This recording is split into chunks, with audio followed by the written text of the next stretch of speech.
No change. The Federal Reserve holding rates steady in the current range of 5 to 5.25%, but raising interest rate projections to a new peak of 5.6%, implying at least one more rate hike from here, or about 37 basis points more of upside. Now, if we look into next year, officials projecting 100 basis points in rate cuts to around 4.6%, though that is higher than what was previously projected, around 4.3, meaning that officials are going to hike rates higher and hold them higher for longer.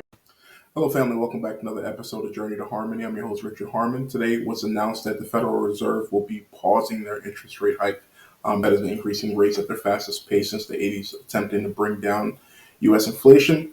Rates have risen 11 times since March of 2022.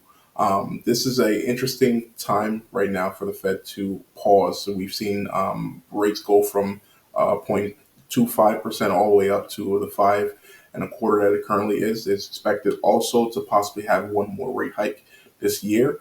But things are beginning to seem like they're just about done overall in terms of their rate hike. We've seen a lot of issues. So over the last year, 18 months, we've seen inflation go as high as 9%.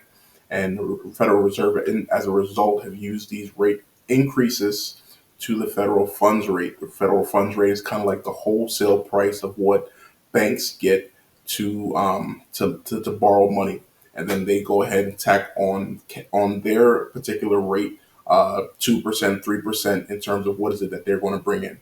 So we see here overall that the rate now is up to that 5.25%, possibly moving a little bit higher. It's between a range between 5.25% and 5.5%. Go ahead and play a video here. We'll come back and discuss afterwards. Decision and Steve Leisman. The Federal Reserve maintaining its interest rate at 5.25% to 5.5%, but the committee continues trying to determine the quote extent of additional policy firming that may be appropriate. So there's this bias in the statement suggesting they're still looking to raise rates, and indeed the average Fed forecast does continue to look for one more hike this year with an average forecast of 5.6%. Importantly, and I'll come back to that, there are two fewer cuts, 25 basis point cuts built in for next year. On the economy, economic growth was upgraded to solid from moderate. Job growth was said to have slowed but remained strong. Inflation remains elevated, and the committee repeated its commitment to a 2% inflation target. The average forecast, let's get to the forecast for next year, now sees a 5.1% funds rate next year. That's up from 4.6%. So there's the higher for longer we've been talking about all morning here. And just so if you want to do the math with their inflation rate, it's now only a half point of cuts built in compared to a full percentage point next year. All right, perfect. So we see there that the Fed does plan to cut rates next year, possibly by 0.5% or so.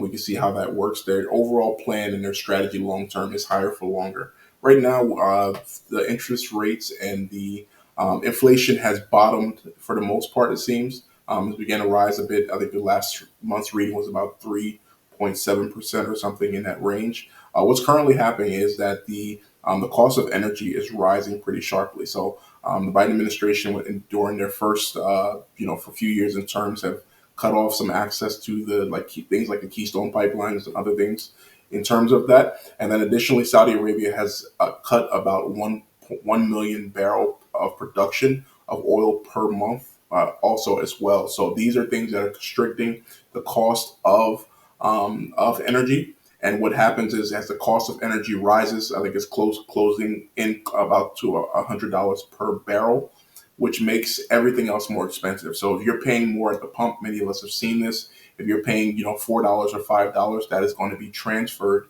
from the shipping company to the produce store, to the grocery, to the manufacturing different companies, and they're going to in turn pass that on to us, the consumer. So while inflation has come down a bit, these things that are adding to this particular issue, we can expect that we can see more additional increases in inflation. The Fed has spoken and said that they're planning on holding for higher for longer, and we'll see exactly how that happens. This has also caused some serious issues in the housing market, with rates rising at their fastest pace. Many people who have rates or had mortgages for 30 years who were locked them in between 2020 in 2022, the beginning of 2022, have decided mostly that they're not selling their homes at this particular time frame. So we're going to see exactly how this works out. Many people are still expecting a recession in the coming year to be announced with job loss, and we shall see if this causes a large spike in foreclosures. But overall, many things are not as cheap as they were. Rents are significantly higher, food is significantly higher. Everything in particular, except for wages for the most part, is still struggling to keep up with the cost of everyday life. So, what are your thoughts on this? Were you happy about the rate pause? Are you upset that they paused rates? Do you think that they're just about done? Many things that are being shown are saying that they might have one remaining, but this is pretty much where it is that they are right now. So let me know in the comment section below. It's your first time joining. Please like, share, and subscribe. Thank you so much for joining, and have a good day.